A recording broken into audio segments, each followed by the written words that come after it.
합니다.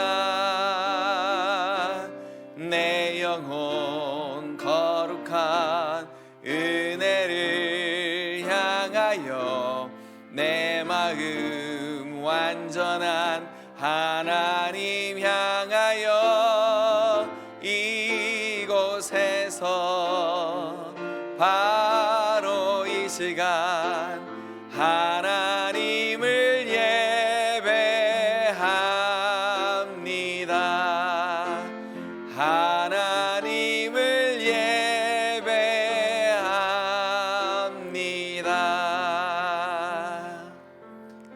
하나님 아버지, 저희들이 주일 이 아침에 다른 곳에 가지 아니하고 하나님을 예배하기로 선택하였습니다. 저희들이 인생에 다른 신들을 섬기지 아니하고 하나님을 섬기기로 선택하였습니다. 하나님, 저희들이 그러한 선택을 할 수 있도록 저희들의 마음을 움직여 주셔서 너무너무 감사합니다. 이 세상에 저희들이 가진 가장 큰 복은 예수 그리스도를 믿게 된 것인데, 예수 그리스도 믿게 하여 주셔서 감사합니다. 하나님, 그 감격과 그 감동으로 이 시간 하나님 앞에 예배 올려드립니다. 저희들의 예배를 받아주시옵소서. 예수님의 이름으로 기도합니다. 아멘. 이제 우리가 하나님 앞에 가리운 죄가 없도록 우리의 죄를 고백하는 시간 갖도록 하겠습니다.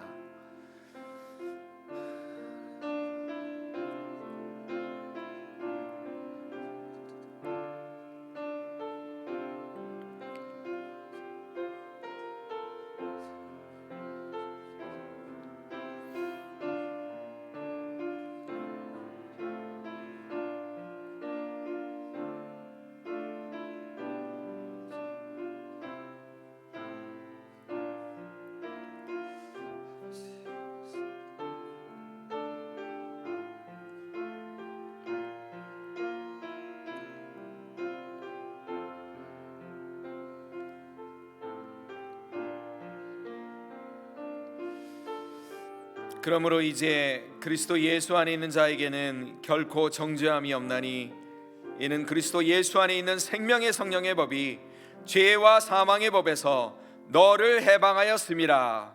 아멘. 전능하사 천지를 만드신 하나님 아버지를 내가 믿사오며 그 외아들 우리 주 예수 그리스도를 믿사오니, 이는 성령으로 잉태하사 동정녀 마리에게 나시고 분디오 빌라도에게 고난을 받으사 십자가에 못 박혀 죽으시고 장사한 지 사흘 만에 죽은 자 가운데서 다시 살아나시며 하늘로 오르사 전능하신 하나님 우편에 앉아 계시다가 저리로서 산자와 죽은 자를 심판하러 오시리라.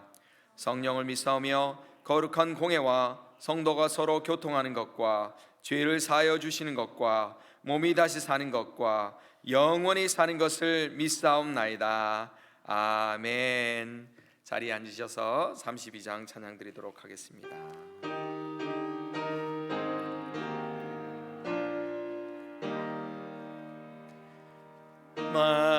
만유의 주제 존귀하신 예수, 사람이 되신 하나님, 나 사모하여 영원히 섬길 내 영광 되신 주로다.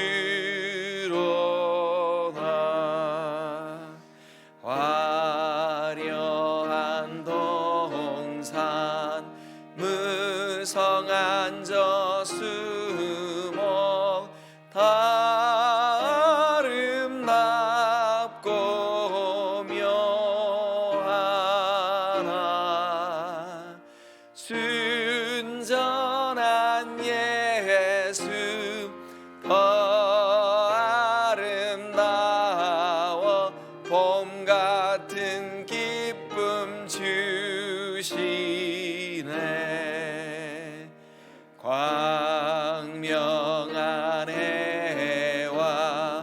명랑한 저 달빛 수많은 별들 빛나나 주 예수 빛은 더 찬란하여 참 비교할 수 없도다.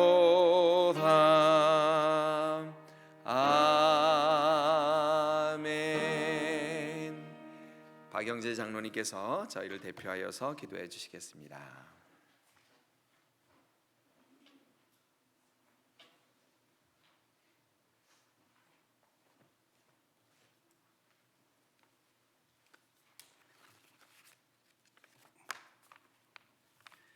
우리의 창조주가 되시며 처음과 나중이 되신 하나님 아버지, 주님의 무한하신 은혜와 사랑을 찬양드리며 감사드립니다. 이 시간 주님을 예배드릴 때 온몸과 마음과 뜻과 정성을 다해 예배드리게 하옵시고, 예수 그리스도의 이름을 의지하여 주님의 보좌 앞에 담대하게 나아가게 하옵소서. 역사의 주관자가 되시는 하나님 아버지, 남의 것에 탐을 내어 내 것으로 만들고자 무수한 생명을 잃어버리면서도 침략의 야욕을 버리지 못하는 그 욕망을 내려놓게 하옵소서. 그로 인한 세계 경제가 파괴되고 질서를 잃어버리고 헤매는 현 상황과 자연재해로 더 큰 어려움을 겪고 있는 현실 속에 직면하고 있는 그 처참한 광경을 주님 보시고 계시지 않으시지요? 보시고만 계시지 않으시지요? 강권적인 주님의 사랑과 은혜가 필요합니다. 역사하여 주시옵소서. 이런 어려움 속에서도 신실하신 주님의 얼굴만 바라보고 전능하신 주님의 손을 더욱 굳게 의지함으로 매일매일의 소망 가운데 매일의 삶을 시작하게 도와주시옵소서. 이 시간 하나님의 말씀을 들고 단위에 서시는 담임 목사님에게 하나님의 은혜와 성령의 기름을 충만히 부어주셔서 전하는 말씀을 통해 하나님의 음성을 듣게 하옵시고, 온 성도들이 하나님께 영광 돌리는 복된 은혜의 시간 되게 인도하여 주시옵소서. 하나님의 언약의 말씀대로 젖과 꿀이 흐르는 가나안 땅에 들어가서 하나님의 돌보심 속에서 마음과 뜻과 정성을 다하여 순종하여 자손 대대로 복락을 누리는 우리 믿음의 성도들에게 인도하여 주시옵소서. 주님께서 보내신 귀한 사역 담당하시는 선교사님들의 삶을 돌보아 주셔서 맡기신 사명 잘 감당하게 하옵시고 어려움이 없도록 살펴주시옵소서. 저희 조국에도 위정자의 눈에 사단의 세력을 거둬주셔서 진리대로 분별하고 국민을 위해 헌신할 수 있게 하나님을 두려워할 줄 아는 진정한 국민의 일꾼으로 거듭나게 인도하여 주시옵소서. 한 형제요 한 조국입니다. 북녘 동포의 삶을 돌보아 주시옵소서.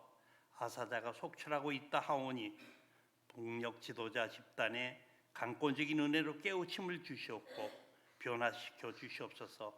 마음의 문을 열게 도와 주시옵소서. 바라옵기는 교회 모든 믿음의 권속들에게 복의 복을 더하여 주셔서 온 가정이 주님의 허락하시는 풍성한 삶을 누리게 하시며 맡겨진 사명을 감당하는 데 어려움이 없도록 역사하여 주시옵소서. 주님의 계획과 섭리를 이 땅에 세우신 교회 가운데 은혜를 더하여 주시옵고, 우리 믿음의 공동체에 주님께서 명하신 사명을 잘 감당하게 하옵시고, 예배와 전도와 선교를 통해 이 땅에 하나님 나라를 구현하는 하나님께서 기뻐하시는 믿음의 공동체로 세워주시옵소서. 언제나 어디서나 우리 성도들의 삶을 눈동자같이 지켜주시고 동행하여 주셔서 영육간의 강건함을 허락하옵소서. 특히 연로하신 성도님, 병속에 계신 성도님 모두 건강을 지켜주시길 간절히 원합니다. 진리와 은혜의 예배를 돕는 손길 동일한 은혜 내려주시옵고, 알게 모르게 헌신하는 아름다운 손길을 돌보아 주시옵소서. 저희를 죄에서 구원하신 우리 주 예수 그리스도의 이름 받들어 기도드렸습니다. 아멘.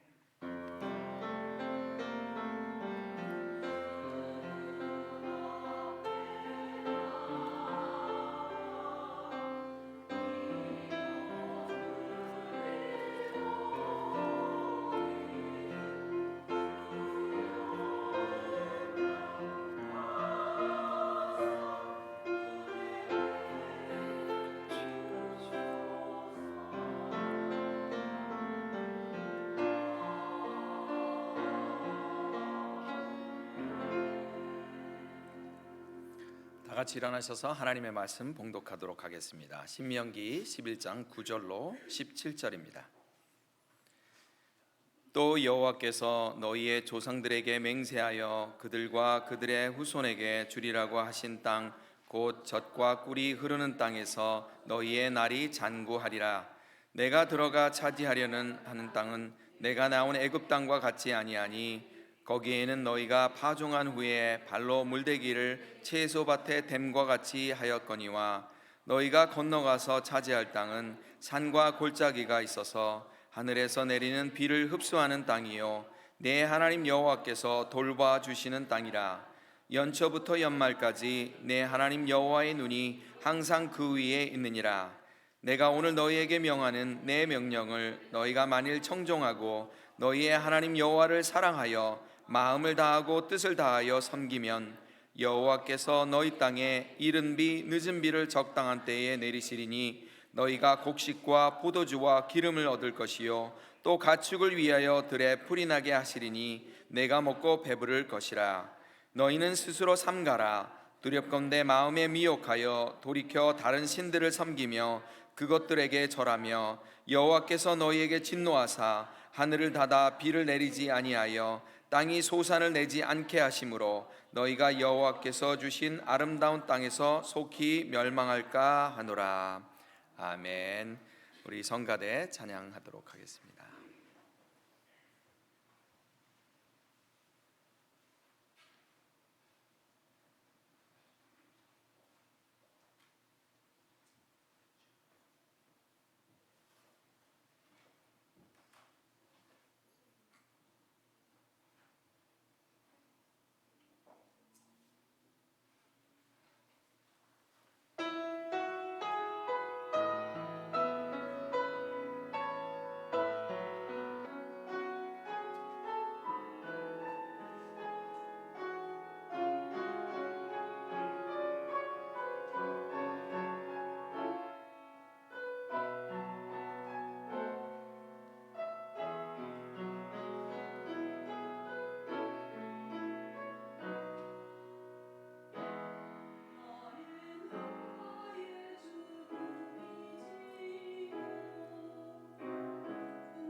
좋으신 하나님, 좋으신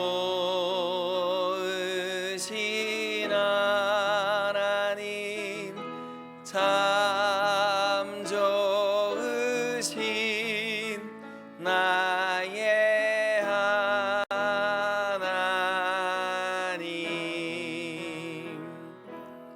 아멘. 오늘 설교 말씀을 하기 전에 제목을 한번 읽도록 하겠습니다. 척박한 젖과 꿀이 흐르는 땅. 여러분, 젖과 꿀이 흐르는 땅 많이 들어봤죠? 네, 제가 앞에다가 척박한이라는 단어를 넣었어요. 네.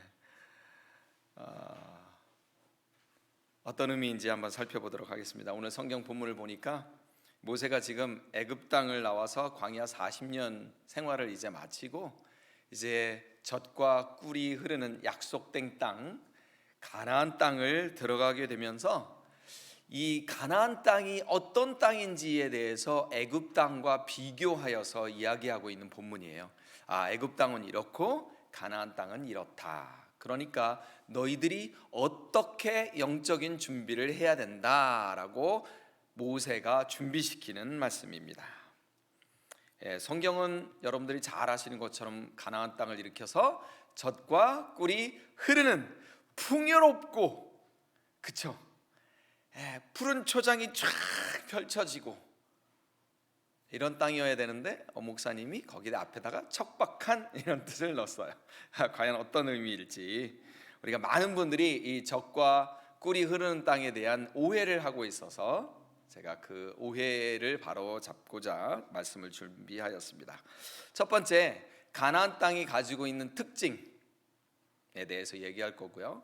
두 번째는 가나안 땅이 가지고 있는 특혜, 세 번째는 가나안 땅의 특약, 특별한 약속에 대해서 살펴보도록 하겠습니다.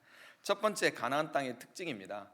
이 가나안 땅은 국토의 반 이상이 사막으로 이루어졌어요. 남쪽, 동쪽 사막으로 이루어졌고 그 나머지도 사실은 산간 지방이 되어 있고 농사를 지을 만한 곳이 별로 없다라는 거예요. 황량한 바위가 있어서 그래서 채소나 뭐 이런 것들을 키우기에 적당한 곳이 아니에요. 그러면 이렇게 황량한 나무색으로 되어 있는 이렇게 사막이 펼쳐진 광야의 그곳을 왜 하나님께서는 젖과 꿀이 흐르는 땅이다라고 하셨을까? 의기심이 들지 않습니까? 9절에 보니까 젖과 꿀이 흐른다라는 의미에서 흐른다라는 것은 생산된다, 즉 젖과 염소의 젖, 양의 젖이 많이 생산되어지고 그리고 꿀이 많이 생산된다. 뭐 양봉 산업이 발달되어지고 종려나무라든지 이런 것들을 끓이게 되면 꿀과 같이 달아서 아주 단 것이 넘쳐나는 곳이기도 한다라는 거예요. 예를 들자면 뭐 애리조나 같은 곳을 가게 되면 거기에 인디안 부족이 뭐 사실 먹고 살 수 있는 것이 없어요. 땅은 너무 사막 기후이고 햇볕은 너무 세고 먹을 것이 없으니까 염소를 키운다라든지 아니면 양봉을 하여서 꿀을 많이 생산한다든지 해서 그런 뭐 치즈라든지 꿀이라든지 이런 것들을 제외하고는 이 인디안들이 살 수 있는 방법이 없다라고 그래요. 마찬가지 바로 그런 척박한 땅이다라는 거예요. 그런데 이제 10절부터 이제 본격적으로 애굽 땅과 가나안 땅을 비교하여서 모세가 설명하고 있습니다. 10절을 보니까 애굽 땅과 같지 아니하니 애굽 땅은 어떻다? 너희가 파종한 후에 발로 물대기를 채소밭에 댐과 같이 하였거니와. 이게 무슨 말이에요? 발로 물을 대서 채소밭에서 경작을 하였다라는 뜻입니다. 이 사실 나일강은 중앙아시아에부터 눈 덮인 중앙아시아에서부터 눈이 흘러내려서 나일강으로 흘러내리는 곳이에요. 그러니까 뭐 애굽이 뭘 하는 것이 아니라 중앙아시아에서부터 흘러내려온 물을 그냥 받기만 하는 것이죠. 근데 때때로 이 나일강이 범람하게 되어지니까 아주 오래전부터 이 애굽에는 저수지를 만들어서 물을 저장하는 시스템을 갖추고 있었어요.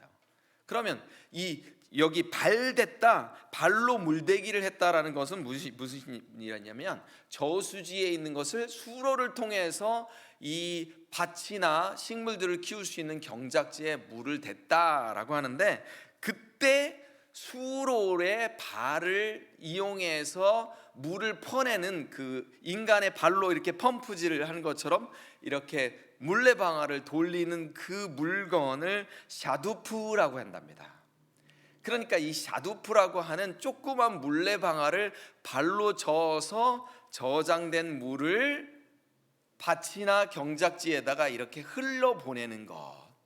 그러니까 애굽에는 언제든지 농사를 지으려고 하면 물이 항상 옆에 있었다라는 뜻이에요. 그러니까 발로 물대는 것이다 라고 하는 것은 물이 그만큼 옆에 풍부하게 있었다. 그러니까 비옥한 평지도 있고, 그래서 채소나 곡물을 심기만 하면 무럭무럭 지가 알아서 잘 자라는, 가물어서 농사를 지을 수가 없어요 이런 말을 할 수 없는 바로 그런 것이다.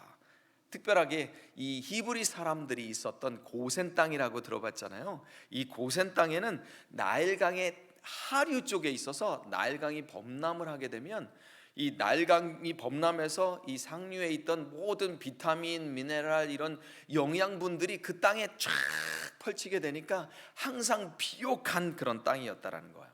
고센 땅은 물 걱정할 필요도 없고 비료를 줄 필요도 없이 그냥 천연적인 아주 옥토 땅이 바로 그 히브리 사람들이 살고 있었던 고센 땅이었다라는 거예요. 출애굽기 1장 7절에 보니까 이스라엘 자손은 생육하고 불어나 번성하여 매우 강하여 온 땅에 가득하게 되었더라. 물론 하나님의 엄청난 축복이 있었지만 그 땅 자체가 잘 먹고 잘 살 수 있는 그러한 환경적인 조건이 마련된 곳에서 히브리 사람들이 살았어요. 처음에 몇 명이 갔어요? 70명이 갔는데 400년 만에 60만, 사실은 여긴 장정만 60만이니까 200만.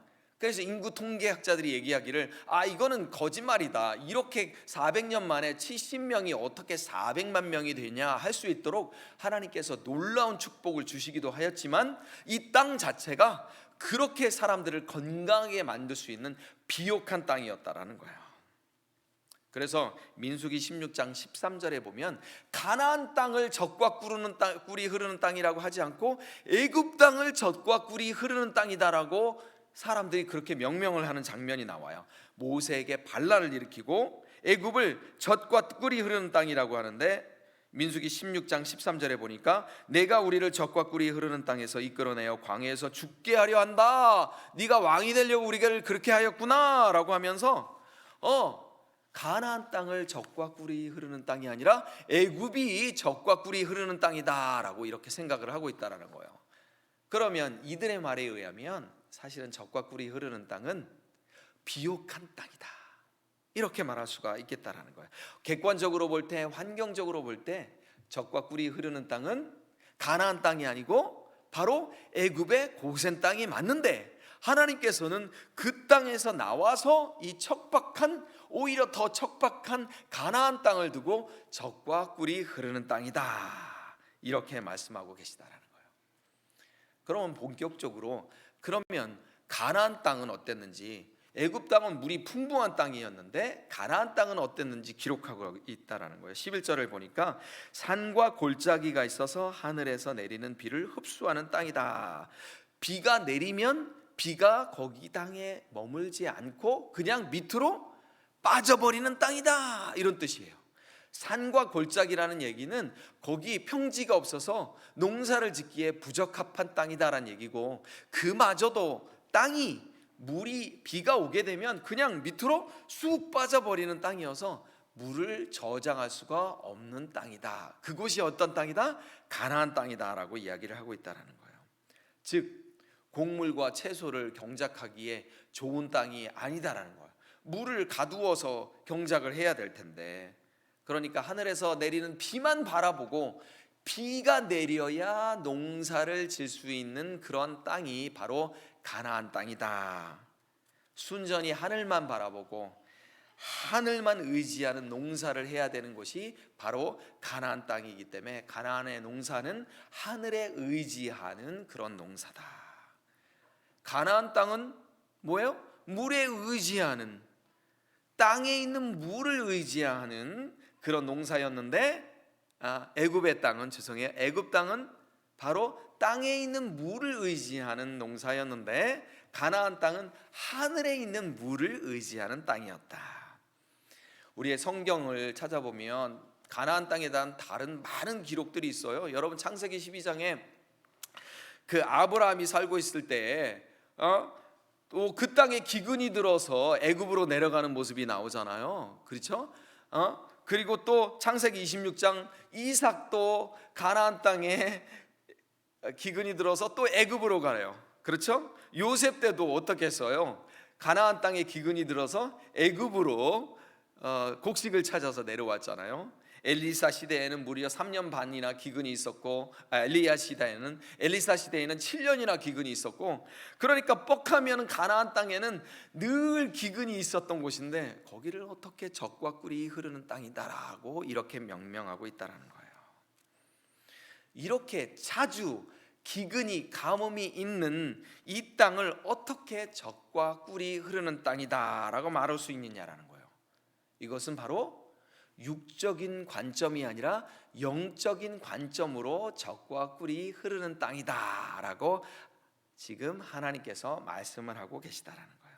영적인 중요한 이유가 있어요. 영적인 중요한 특혜가 있기 때문에 바로 그렇게 말씀하고 계시다라는 거예요. 그래서 두 번째, 가나안 땅이 누렸던 특혜에 대해서 말씀드리도록 하겠습니다. 비가 내리면 흡수해버리는 땅, 이게 특혜라고 말씀드릴 수가 있나요? 물이 있어야 농사를 짓는데 사막과 같은 그런 땅을 어떻게 특혜라고 말할 수 있느냐? 심지어는 신명기 8장 9절에 보니까 가나안 땅을 어떻게 묘사하고 있냐면요, 물이 풍부해서 먹을 것에 모자람이 없고 내게 아무 부족함이 없는 땅이다 라고 하나님께서 모세를 통해서 이 히브리 사람들을 꼬실라이제이션 하려고 거짓말을 하고 있는 거예요. 유혹을 하고 있는 거예요. 아니면 우리 하나님이 실없는 말을 하시는 분이냐라는 거예요. 그 비밀이 바로 12절에 바로 나와 있어요. 12절에 보니까 같이 한번 읽겠습니다. 내 하나님 여호와께서 돌보아 주시는 땅이라. 연초부터 연말까지 내 하나님 여호와의 눈이 항상 그 위에 있느니라. 아멘. 여호와께서 주시는 특혜가 뭐예요? 여호와의 눈이 돌보아 주시는 땅이다. 연말부터 연초까지 1월 1일부터 12월 31일까지 하나님의 눈이 1초도 떼지 않고 우리를 지켜보고 계신다. 이 말씀을 읽으면서 지금도 우리 샘 전도사님은 리디아를 보고 있어요. 어제도 하루 종일 리디아만 봐. 이 갓난아이를 보는 부모의 마음으로 그렇게 항상 사랑과 관심의 눈으로 보고 계시는 분이 우리 하나님이세요. 위험으로부터 우리를 보호해 주시는 능력의 눈이다라는 거예요. 그렇죠? 항상 우리와 함께 하시는 사랑과 은혜의 눈이에요. 우리 샘 전사님의 눈에서 그냥 꿀이 툭툭툭툭툭툭툭툭 떨어져요. 리디아를 보고 있을 때마다 얼마나 이뻐요. 그렇죠? 우리가 보이지 않을 때 참 불안해하고 낭망해요. 그래서 애들이 엄마 아빠 눈이 안 보이면 어떻게 해요? 울죠? 그죠? 아빠가 보고 있다가 리디아 엄마가 딱 나타났어요. 멀쩡하던 리디아가 엄마 얼굴을 이제 알아본 거야. 엄마 어디 갔다 왔죠? 그래서 우는 거예요. 이렇게. 우리가 안 보는 것 같지만 우리 하나님 우리를 다 보고 계시는 거예요. 지키시고 보호하시고 우리에게 문제가 있는지, 문제가 있다면 우리의 문제를 해결해 주시는 그 하나님. 이 땅이 바로 가나안 땅이 가지고 있는 특혜라는 거예요.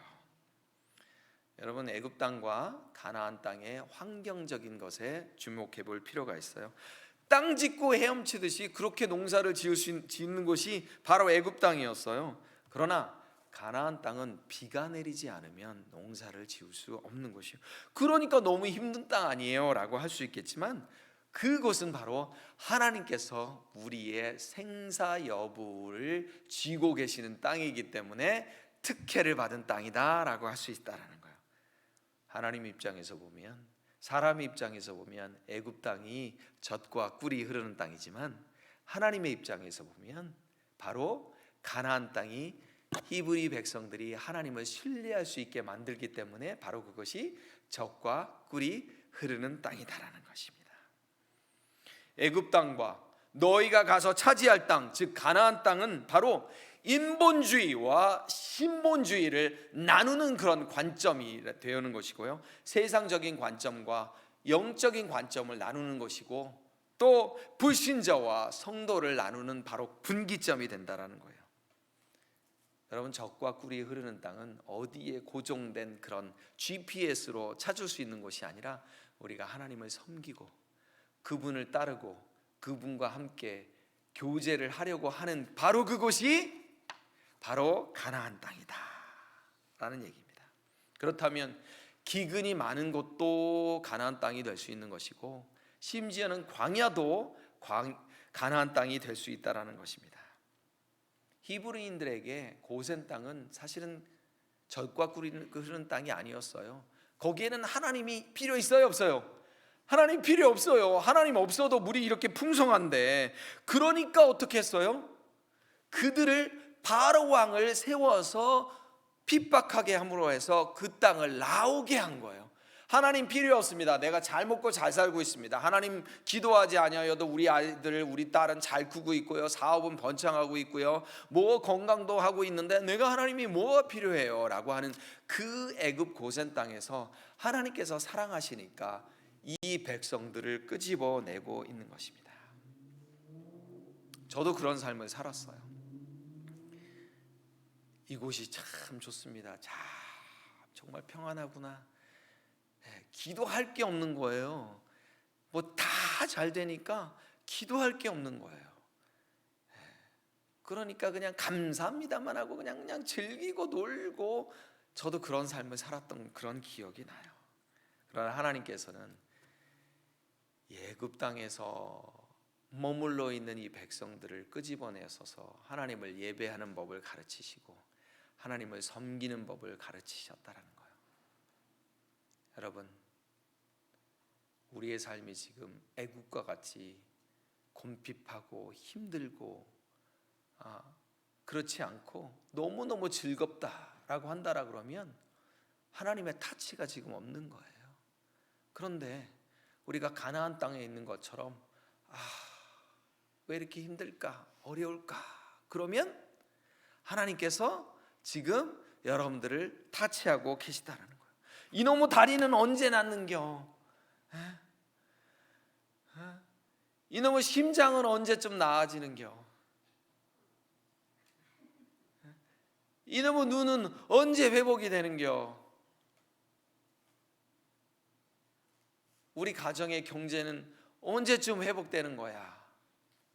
라고 한다면 하나님께서 지금 역사하고 계시는 것을 믿으시기 바랍니다. 하나님께서 우리들을 가나안으로 이렇게 인도하시고 계시는 거예요. 실제로 젖과 꿀이 흐르는 땅이다라고 하는 것은 정말 고센 땅이 젖과 흐르는 땅인가? 가나안 땅이 젖과 꿀이 흐르는 땅인가? 아니다라는 거예요. 진정한 젖과 꿀이 흐르는 땅은 내 안에 있다라는 거예요. 내 안에, 하나님 안에 바로 젖과 꿀이 흐르는 땅이 있다라는 것입니다. 14절과 15절을 보겠습니다. 그러면 그 땅에만 두시고 방치하여 두시느냐? 하나님께서 어떻게 하신다고요? 다 같이 읽겠습니다. 여호와께서 너희의 땅에, 여기에 너희의 땅에를 자기 이름을 붙이겠습니다. 여호와께서 창훈이의 땅에 이른비 늦은 비를 적당한 때에 내리시리니 창훈이가 곡식과 포도주와 기름을 얻을 것이요 또 가축을 위하여 들에 풀이 나게 하시리니 창훈이가 먹고 배부를 것이라. 아멘. 여러분, 이른 비가 뭐고 늦은 비가 뭔지 아시는 분? 이른 비는 뭐 새벽에 내리는 비고 늦은 비는 밤에 내리는 비인가? 이른 비는 가을 비고 늦은 비는 봄비예요. 무슨 생각하면 되냐면 미국의 학제를 생각하면 돼요. 한국 학생들이 항상 헷갈려요. 가을에 새 학기가 시작돼요? 헷갈리잖아요. 가을이 이른 비예요. 그러니까 가을에 10월이나 11월에 씨 뿌리기에 필요한 비가 이른 비고, 그리고 늦은 비는 추수할 때 3월이나 4월에, 그러니까는 이제 스프링 세메스터, 이제 파이널 시험 봐야 되잖아요. 스프링 세메스터 때는, 그죠? 그러니까 추수할 때가 바로 늦은 비다.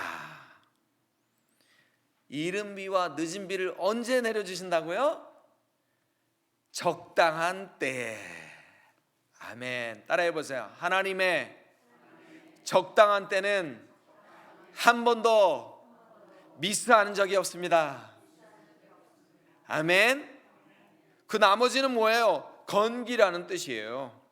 그러나 우리는 비가 오지 않는 건기에 포커스를 두지만 하나님은 적당한 때에 내리는 그 우기에 포커스를 두신다라는 거예요.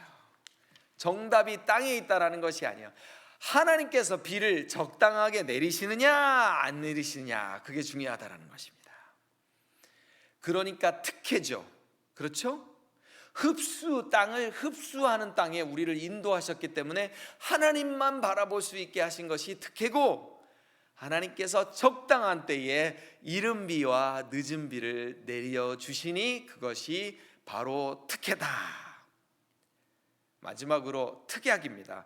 특별한 약속. 가나안 땅은 하나님과 이 히브리 백성들 사이에 있는 특별한 약속의 상징이다라는 거예요. 오늘 본문 16절 17절, 너희는 스스로 삼가라. 두렵건대 마음에 미혹하여 돌이켜 다른 신들을 섬기며 그것에게 절함으로 여호와께서 너희에게 진노하사 하늘을 닫아 비를 내리지 아니하여 땅이 소산을 내지 않게 하심으로 너희가 여호와께서 주신 아름다운 땅에서 속히 멸망할까 하노라. 이게 뭐가 전제가 됐다라는 거예요? 이른 비와 늦은 비가 있어서 너희가 풍성하게 될 것이다. 그러면 너희가 등 따숩고 배부르면 어떻게 해야 될 것이다? 다른 신을 섬기게 될 것을 이미 하나님께서 경고하고 계신데, 만약에 그렇게 되어지면 세 가지가 문제가 생기는데요. 하늘을 닫아버리시면, 첫 번째 비가 내리지 않고요, 두 번째 땅이 소산이 되지 않으니까 속히 멸망하게 된다라는 거예요. 여러분, 하나님께는 큰 일도 없고 작은 일도 없어요. 하나님께는 다 그만한 아무런 일도 아니다라는 거예요. 절대 해결되지 않을 것 같은 일도 하나님께서 손가락 하나 까딱하시면 되는 것이고, 왜 이렇게 힘들지? 이거 아무것도 아닌 것 같은 우리의 입장에서 보면 그런 일도 하나님께서 해결하지 않으시면 아무것도 아니다. 어떻게 해서든 안 된다라는 거예요. 중요한 건 뭐예요? 하나님께서 그 약속을 이행하시냐 안 하시느냐. 근데 문제는 하나님은 항상 이행하시는데 누가 이행 안 해요? 우리가 이행을 안 하니까 그게 문제다라는 거예요. 그러니까 문제가 크고 작고, 얼마나 크고 작고, 그게 문제가 아니라 하나님께서 우리와 함께 하시냐 안 하시느냐의 여부가 중요하다라는 거예요. 가나안 땅은 인간의 노력 여부에 따라서 살 수 있는 땅이지만, 애굽의 땅은, 가나안 땅은 하나님의 은혜와 하나님의 약속의 근거에서 살 수 있는 땅이다라는 거예요. 그것이 바로 우리 그리스도인들의 삶의 특징이다라는 것입니다. 예수를 믿게 된 순간 이제 우리는 무엇을 쳐다봐요? 하늘을 쳐다보고 하늘의 뜻을 구하며 사는 사람들이다라는 거예요. 인간만이 유일하게 하나님께서 직립보행을 하도록 그렇게 만드셨어요. 여러분, 네 발로 기는 등신들이, 아니면 나는 새들이 고개를 쳐드는 순간들 본 적 있죠? 그런데 계속 이렇게 다니던가요? 바로 땅을 보고 다녀요. 짐승들은 땅을 보아야 살 수 있지만 오직 인간만이 하늘을 보아야 살 수 있도록 직립보행을 할 수 있게 만들었다라는 거예요.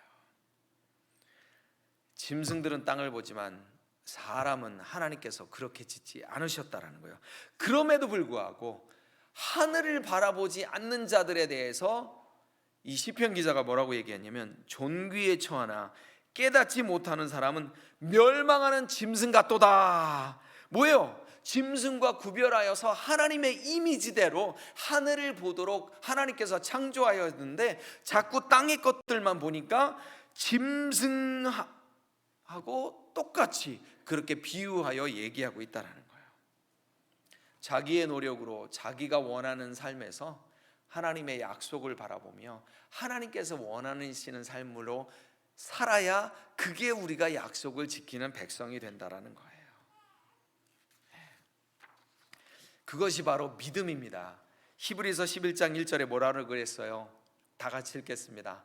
믿음은 바라는 것들의 실상이요 보이지 않는 것들의 증거니. 무슨 뜻이에요? 하늘을 바라보자, 하늘의 약속을 믿자, 그것이 믿음이다라는 거예요. 이 척박한 우리의 삶의 현실을 바라보지 않고 하늘의 약속을 믿는 저와 여러분이 되시기를 바랍니다.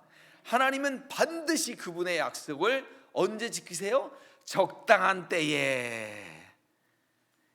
그래서 영국의 크리스천 투데이는 하나님의 약속을 반드시 믿어야 하는 세 가지 이유에 대해서 기록을 했는데요. 첫 번째, 하나님은 변치 않는 분이시기 때문입니다. 하나님은 절대 변덕을 부리시는 분이 아니에요. 민수기 23장 19절 보니까 하나님은 사람이 아니시니 거짓말을 하지 않으시고 인생이 아니시니 후회가 없으시도다. 어찌 그 말씀하신 말을 행하지 아니하시며 하신 말씀을 실행하지 않으시랴. 아멘. 하나님은 항상 그분의 약속을 지키시는 분이십니다. 마음을 쉽게 바꾸는 분이 아니에요. 저만 봐도 얼마나 마음을 쉽게 바꾸는지 몰라요. 여러분, 저 믿지 마십시오. 아멘 하셔야 돼요. 저 믿지 마세요. 그러나 우리 하나님은 절대 약속을 지키시는 분이십니다. 두 번째, 하나님은 선한 것을 아끼지 아니하시는 분이시다라는 거예요. 여호와 하나님은 해요 방패시라. 여호와께서 은혜와 영화를 주시며 정직히 행하는 자에게 좋은 것을 아끼지 아니하실 것임이니라. 하나님은 항상 선하시고 좋은 것을 아끼지 아니하시는 분이에요. 그런데 하나님, 저 지금 제가 좋은 게 없는데요 라고 하시는 분은 뭘 기다리면 돼요? 적당한 때를 기다리시면 됩니다. 세 번째, 그 아끼지 아니하시는데 누구까지 아끼지 아니하셨어요? 그의 독생자 아들까지 아끼지 아니하셨는데 그리스도는 하나님의 약속에 대한 좋은 얘기가 돼요. 제가요 전에 한국에서 은행에 가서 담보를 대출을 받으려고 그러니까 뭘 달래요? 담보 갖고 오래요. 미국에서도 집을 살려고 하니까 디파짓을 하라고 그래요. 아니면 누가 보증을 서라 그래요. 그쵸? 그거 아니면 안 해주는 거. 내가 뭘 믿고 돈을 꿔주냐? 이렇게 얘기하잖아요. 그 담보가 누가 되신다고요? 예수 그리스도께서 되신다라는 거예요. 예수 그리스도는 하나님께서 약속을 지키실 것에 대한 아주 가장 고귀한 담보물이 되셨다라는 것입니다. 말씀의 결론을 맺습니다. 인간적으로 보면 이 히브리 사람들이 오래 살았던 이 애굽 땅이 젖과 꿀이 흐르는 땅처럼 보였지만 척박하게 보이는 이 가나안 땅이 영적인 눈으로 바로 젖과 꿀이 흐르는 땅이었었어요. 여러분, 이제부터는 잘 생각하세요. 젖과 꿀이 흐르는 땅은 진짜 젖과 꿀이 흐르는 땅이 아니에요. 그래서 어떤 분은 그렇게 얘기하더라고요. 젖과 꿀만 흐르는 땅. 여러분, 사람이 젖과 꿀만 먹고 살 수 있어요? 젖과 꿀은 사실은 매일 먹는 그런 게 아니잖아요, 그죠? 젖과 꿀이 흐르는 땅은 바로 하나님의 임재가 있는 땅이다라는 거예요. 성경은 가나안 땅을 축복의 땅이라고 말하지만 사람들은 애굽을 축복의 땅이라고 이야기를 해요. 세상 사람들은 애굽을 젖과 꿀이 흐르는 땅이라고 얘기하지만 우리 믿는 사람들은 가나안을 어려움이 있고 척박한 곳을 젖과 꿀이 흐르는 땅이라고 이야기한다라는 거예요. 왜냐하면 그리스도인들은 더 이상 애굽에 살지 아니하고 가나안 땅에 사는 사람이기 때문입니다. 그래서 사람을 세 가지로 분류를 해요. 아직도 애굽에 사는 사람, 육에 속한 사람, 광야에 사는 사람, 육신에 사는 사람. 이게 애굽에 사는 것도 아닌데 아직 가나안에 못 들어오고 양쪽에 양다리 걸치는 사람, 가나안에 들어온 사람, 믿음으로 살고 있는 척박한 것이지만 믿음으로 사는 사람을 영에 속한 사람이다라는 거예요. 성경에서 말하는 이 젖과 꿀이 흐르는 땅은 하나님만 바라볼 수밖에 없는 그런 땅이에요. 그런 인생을 사는 것이, 그 신앙이 바로 젖과 꿀이 흐르는 가나안 땅에 사는 신앙이다라는 거예요. 여러분, 가나안 땅의 본질은 인간의 성공과 형통에 있지 않습니다. 아멘. 잘못 설교하시는 그런 목사님들도 진짜 많아요. 내가 하나님 믿었으니까 이 땅에서 성공과 이 땅에서 잘 살게 해주세요. 여러분과 저에게 제가 마지막 질문을 하고 설교를 마치겠습니다. 땅에 있는 물을 원하십니까? 하늘에 있는 물을 원하십니까? 땅이 주는 번성을 원하십니까? 하늘이 주는 은혜를 원하십니까? 이 대답은 자기밖에 못해요. 그렇죠? 오창훈 목사가 넥타이 메고 설교한다고 해서 여러분들이 저의 답을 유추할 수 없어요. 그렇죠? 가나안 땅이 척박하지만 흡수하는 땅이어서, 비를 흡수하는 땅이어서 하나님만 바라볼 수밖에 없는 그 땅이기 때문에 우리가 축복받은 사람들이다라는 거예요. 그래서 젖과 꿀이 흐르는 땅이다. 이렇게 보세요. 내 땅은 젖과 꿀이 흐르는 땅이다.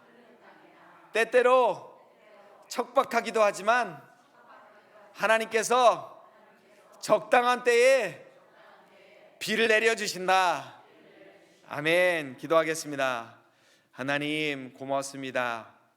아직도 우리들이 광야에 사는 사람처럼 이 땅의 물을 선호하고 살 때가, 쫓아서 살 때가 너무 많은 것을 고백합니다.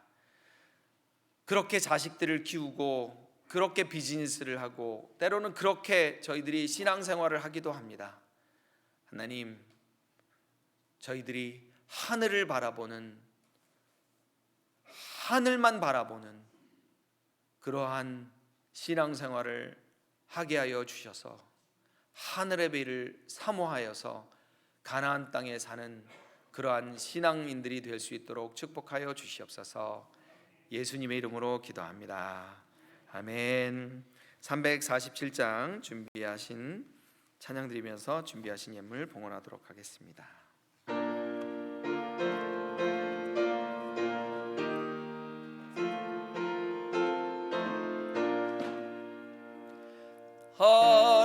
허락하신 새 땅에 들어가려면 마음의 준비 다하여 힘써 일하세. 여호수아 본받아 앞으로 가세. 우리 거할 처소는 주님 품일세. 시험할 난 당해도 낙심 말고서 맘의 걱정 버리고 힘써 일하세. 여호수아 본받아 앞으로 가세. 우리 거할 처소는 주님 품일. 4절 찬양합니다. 일할 곳이 아직도 많이 있는데 담대하게 나가서 힘써 일하세. 여호수아 본받아 앞으로 가세. 우리 거할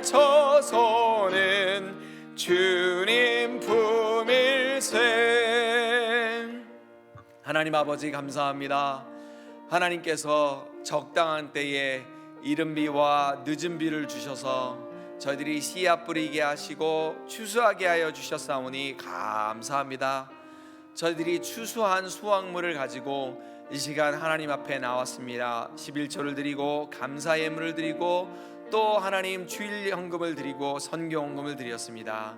아버지 하나님, 이 예물을 주님께서 흡족히 받아주시고 예물뿐만 아니라 저희들이 감사하는 마음을 받아주셔서 하나님 또 저희들에게 적당한 때에 비를 내려주셔서 저희들이 수확할 수 있도록 약속을 지켜주시옵소서.